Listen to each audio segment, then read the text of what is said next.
Hello, everyone. Welcome back. I'm Steve Crawford, and this is a 7-minute spotlight where we look at stories, ideas, and concepts for inspiration and encouragement.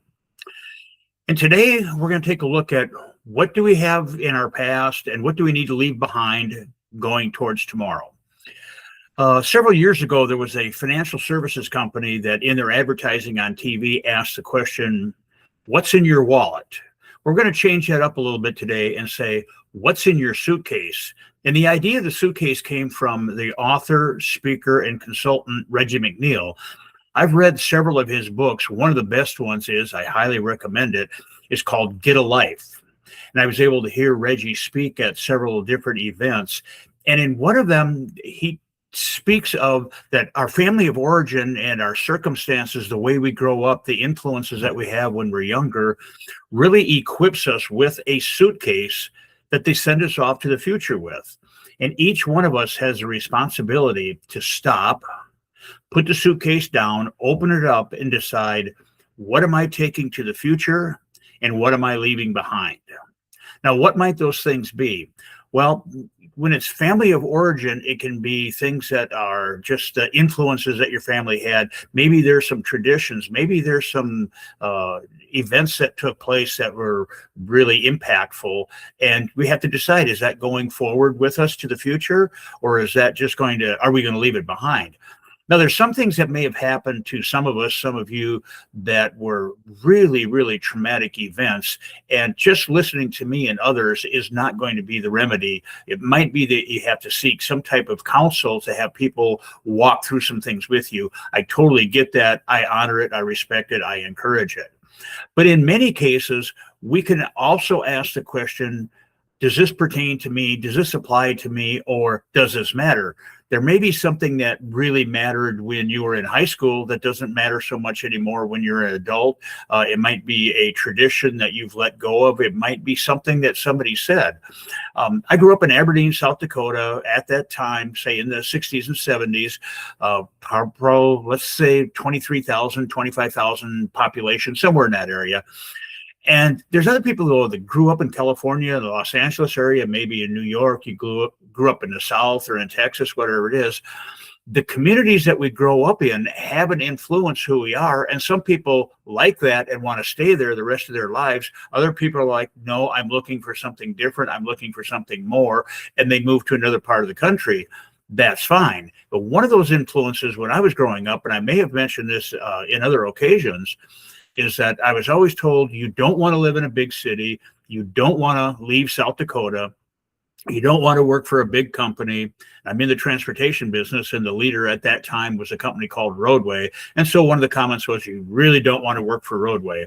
Well, by the time I was 35 years old, I did all those things. I moved to a bigger city, the St. Louis area.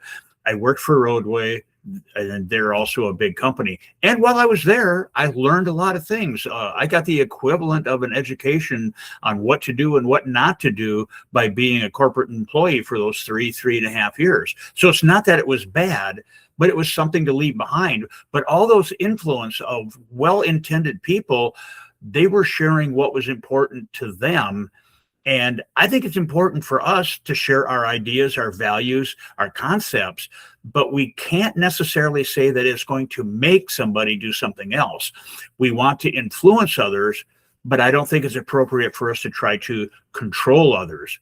So when we open up that suitcase, what do we want to leave behind? Well, one of the things that I realized that I had to leave behind was this constant struggle that I had from when I was really young of wanting to be included and be part of the team. Yes, I wanted to be part of the team. We all want to be part of the team.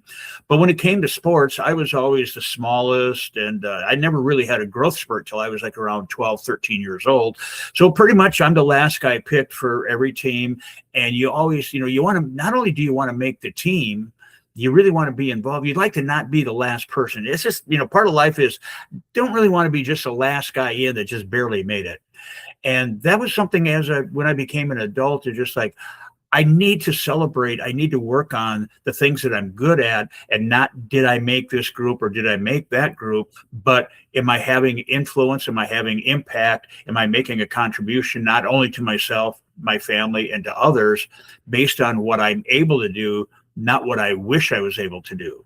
And so I had many influences that I was able to take a look at and just say, yeah, this is not helping me for my future.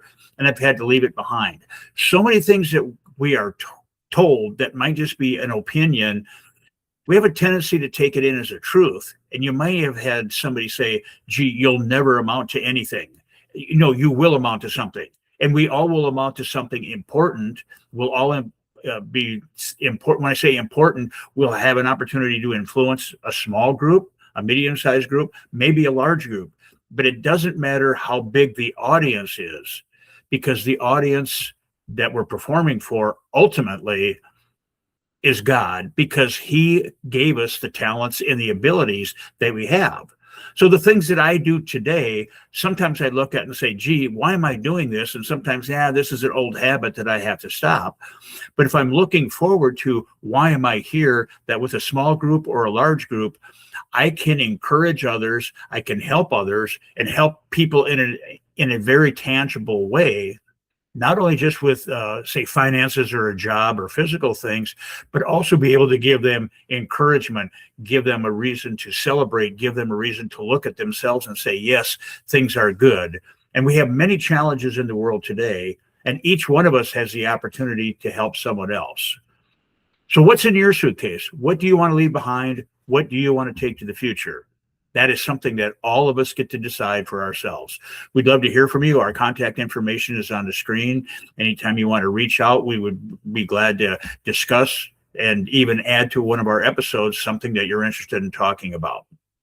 So until next time, God bless, and remember, your life, you get to choose what you're taking with. God bless.